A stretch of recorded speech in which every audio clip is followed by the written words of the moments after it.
हम आपसे कह रहे थे कि नामकरण हो, विवाह संस्कार हो, ये वैदिक विधि से होना चाहिए।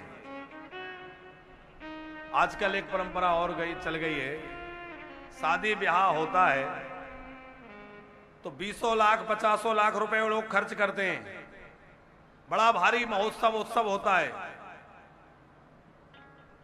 लेकिन जब वैदिक विधि का समय आता है तो कहते हैं पंडित जी जल्दी करना, टाइम नहीं है।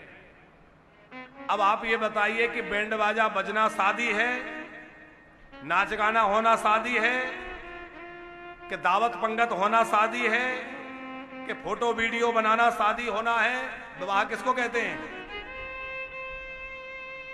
तमाम लोगों का आना, भेंट देना, उपहार देना, उसको विवाह कहते हैं। आतिशबाजी चलाना, उसको विवाह कहते हैं। अरे वैदिक मंडप में बैठ करके, यज्ञ मंडप में बैठकर यज्ञ वेदी के सामने देवताओं का पूजा करके, देवताओं की परिक्रमा, अग्नि की परिक्रमा करें, हवन करें, उसको विवाह कहते हैं। कहते हैं कि नहीं? तो जो वैदिक विधान है उसके लिए हम समय नहीं देते, उसके लिए समय नहीं है। और वहां फिर लोग यज्ञ के उस पवित्र मंडप में जूते पहन के खड़े हैं। और तो और कई जगह देखा जाता है लोग शराब पी के चले गए, लोग मदहोश से हो रहे हैं, कुछ भी कह रहे हैं, कुछ भी बोल रहे हैं। अब आप पंडित जी पूजा करा रहे हैं, देवता आएंगे वहां? आप विचार करो, लोग अशुद्ध वस्तु पी रहे हैं, खा रहे हैं, जूते पहने घूम रहे हैं, चमड़े के बेल्ट लगाए, देवता आएंगे वहां? बुलाने से भी नहीं आएंगे। और जब देवता ही नहीं आएंगे तो आप ये बताओ, लाखों रुपए खर्च करके इतना सब इंतजाम किया, क्या फायदा जब विवाह संपन्न ठीक से नहीं हुआ? वैदिक विधि तो बढ़िया होनी चाहिए। इसलिए हम तो एक प्रार्थना करते हैं कि विवाह जो फेरे का काम है वो एक अलग दिन रखो, और ये दावत पंगत, फोटो सोटो, नाचना गाना अलग दिन रखो। सही में तो जिस दिन फेरे का कार्यक्रम हो उस दिन सिलेक्टेड लोगों को बुलाओ जो सात्विकता से आपके यज्ञ में भाग लेने के लायक हों, पवित्रता से आए। पहले ही चिट्ठी में, कार्ड में लिख दिया जाए, भैया फेरे में वही लोग आए जो एकदम पवित्र होके आए, सात्विकता से आए, वो फेरे में सम्मिलित हों, क्योंकि वहां देवताओं का पूजन हो रहा है, वहां यज्ञ वेदी बनी हुई है, वहां वेद मंत्रों का उच्चारण हो रहा है, वहां ब्राह्मण देवता आचार्य रूप में विराजमान है। हर कुछ नहीं चलेगा।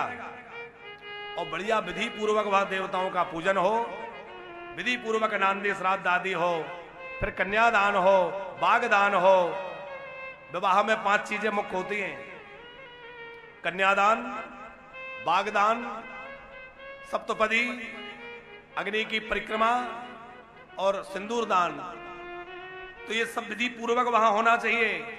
और उसके बाद सप्तपदी आदि हो जावे, उस दिन फेरे हो जावे, अगले दिन या उसके दिन आगे जब भी आपको सुविधा हो, फिर खूब आप जो है ढोल धमाका बजाइए, खूब नाच गाना करिए, खूब वीडियो बनाइए और जो मर्जी करिए। अविनाश जी, एक शादी में हम गए,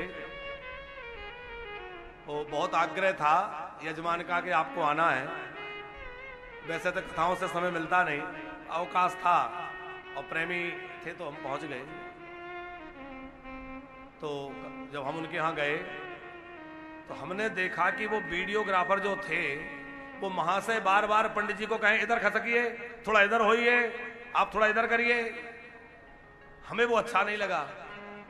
वीडियो बनाइए, आप कोई मना नहीं है, पर पंडित जी विधान कर रहे हैं, उनको क्यों परेशान कर रहे हो? तो हमने वो वीडियोग्राफर महोदय से कहा कि भैया पंडित जी को अपना काम करने दो, आप बगल से अपना काम करो। तो वो ऐसे अब नया बच्चा था, उसे लगा होगा ये तो पंडित लोग हैं, इन्हें क्या पता वीडियो सीडियो क्या होते हैं, उन्हें पता नहीं। हमारे सामने प्रतिदिन 2-4 कैमरे रहते हैं, हम कैमरों में ही बैठे रहते।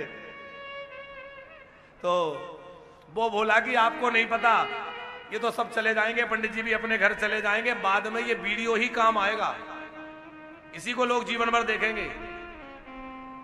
हमें लगा कह तो ठीक रहा है, पर एक बात दिमाग में आई तो हमने उससे कहा, हमने कहा एक बात बताओ, विधान ठीक से ना हो पाए, विधि में कमजोरी रह जाए, और कदाचित इनके अंदर प्रेम ना हो, डिवोर्स हो जाए, विवाह विधि ठीक नहीं हुई, विवाह न चल पाए, कदाचित ये बच्चा बच्ची के संबंध विच्छेद हो जाए, तो तुम्हारी वीडियो कौन देखेगा? तुम्हारे फोटो कौन देखेगा? देखेगा कोई? उसका महत्व खत्म हो जाएगा। जब विवाह विच्छेद हो गया तो क्या करें उसका? देखो, ये बात आप लोग बुरा मत मानिए, हम इसलिए कह रहे हैं कि भैया जो महत्वपूर्ण काम है पहले उस पे जोर दीजिए, उसको आप ठीक ढंग से कराइए, बाकी सब बाद में, क्योंकि सब उसके लिए है। तो वो जो काम मुख्य है वो तो ठीक से होना चाहिए। विवाह की विधि पूरी तरीके से होना चाहिए। नामकरण है, विवाह का संस्कार है, जात कर्म संस्कार है, अन्नप्राशन है, विद्यारंभ है, ये बढ़िया विधि पूर्वक संस्कार होने चाहिए बच्चों के।